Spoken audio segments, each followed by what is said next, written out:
पूरी दुनिया अंजलि अवस्थी को कातिल मान चुकी थी।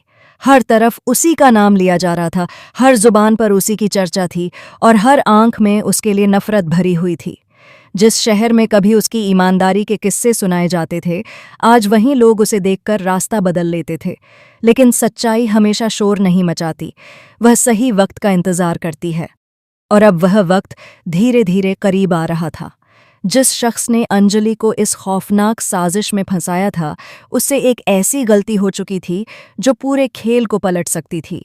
अभी तक जो लोग खुद को सबसे ज्यादा चालाक समझ रहे थे, उन्हें यह अंदाजा भी नहीं था कि उनकी बिछाई हुई बिसात पर अब कोई और चाल चलने वाला है। विद्युत कश्यप इस कहानी का सबसे खतरनाक मोहरा बन चुका था। वह बिक चुका था, सिर्फ पैसों में नहीं बल्कि अपनी इंसानियत भी गिरवी रख चुका था। हैरानी की बात यह थी कि उसे अपने किए पर जरा सा भी पछतावा नहीं था। उल्टा वह गर्व से सीना तानकर कह रहा था कि फॉरेंसिक एक्सपर्ट शर्मा के मर्डर में इस्तेमाल हुआ चाकू अंजलि के घर से बरामद हुआ है। उसकी आवाज में डर नहीं बल्कि एक अजीब सा सुकून था, जैसे उसने कोई बड़ी जीत हासिल कर ली हो। राघव सिंह राजपूत भी कम नहीं था। उसका व्यवहार हर पल बदल रहा था। कभी वह दुखी पति का नाटक करता तो कभी गुस्से में अंजलि को बर्बाद करने की कसम खाता। उसने ताना मारते हुए कहा कि जिंदगी की सबसे बड़ी गलती वही थी जब उसने अंजलि को अपने घर की बड़ी बहू बनाने का फैसला किया था। उसने खुद को बर्बाद होने का जिम्मेदार भी अंजलि को ठहरा दिया। लेकिन उसके शब्दों में सच्चाई कम और नफरत ज्यादा झलक रही थी। इसी बीच विद्युत ने नकली ब्लड रिपोर्ट्स राघव को सौंप दीं। जैसे ही यह बात एसीबी ऑफिसर पंकज पुरोहित के सामने आई, उनका गुस्सा फूट पड़ा। उन्होंने विद्युत की कॉलर पकड़ ली और सख्त आवाज में पूछा कि आखिर उसने ऐसा क्यों किया। कमरे का माहौल अचानक भारी हो गया। हर कोई समझ रहा था कि यहाँ कुछ बहुत बड़ा छिपाया जा रहा है। अंजलि ने भी हार नहीं मानी। उसकी आंखों में आंसू जरूर थे, लेकिन आवाज में कमजोरी नहीं थी। उसने सीधे विद्युत की आंखों में देखकर पूछा कि आखिर कितने पैसों में उसने यह सौदा किया। उसका एक ही कहना था कि उसके खून में अल्कोहल मिलने की बात झूठ है। वह जानती थी कि कोई उसे फंसाने के लिए सबूत गढ़ रहा है। उधर साजिश और गहरी हो चुकी थी। डिपार्टमेंट की हार्ड डिस्क और पेनड्राइव से अंजलि की असली ब्लड रिपोर्ट डिलीट कर दी गई। यह काम इतनी सफाई से किया गया था कि पहली नज़र में कोई शक भी नहीं करता।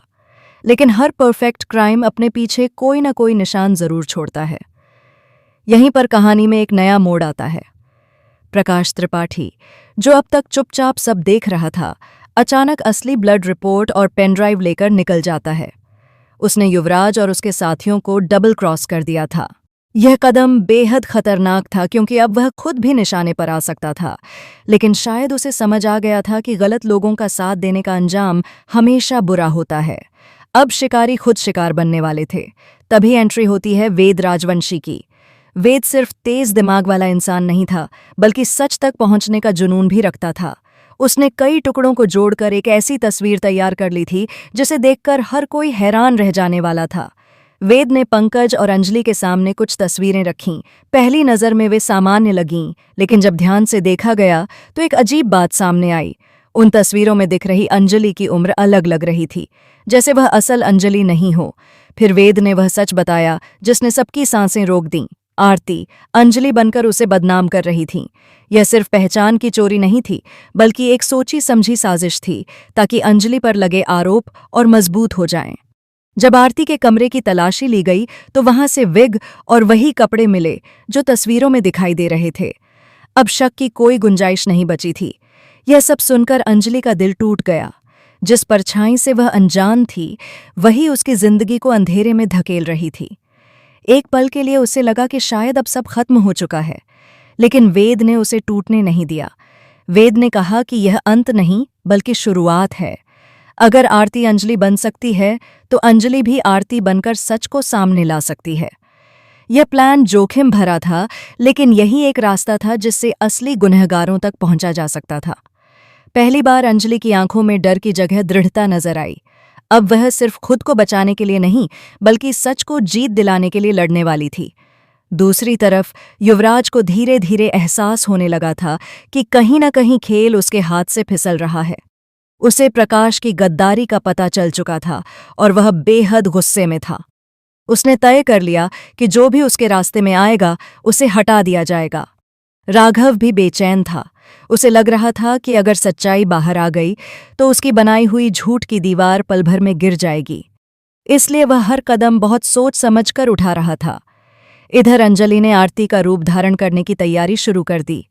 यह सिर्फ एक भेष नहीं था, यह एक जंग थी जहां जरा सी गलती उसकी जान पर भारी पड़ सकती थी। उसे आरती की तरह चलना, बोलना और व्यवहार करना सीखना था।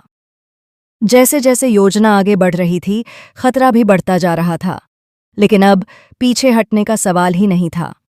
कहानी अब उस मोड़ पर पहुंच चुकी थी जहां सच और झूठ आमने सामने खड़े थे। एक तरफ ताकत, पैसा और साजिश थी, तो दूसरी तरफ हिम्मत और न्याय। क्या अंजलि इस खतरनाक खेल में सफल हो पाएगी? क्या प्रकाश सुरक्षित रह पाएगा या साजिश करने वाले उसे चुप करा देंगे? क्या वेद सही समय पर सही चाल चल पाएगा? और सबसे बड़ा सवाल, जब सच्चाई सामने आएगी तब कौन बचेगा और कौन बेनकाब होगा? एक बात तय थी, अब जो होने वाला था वह सब कुछ बदल देने वाला था।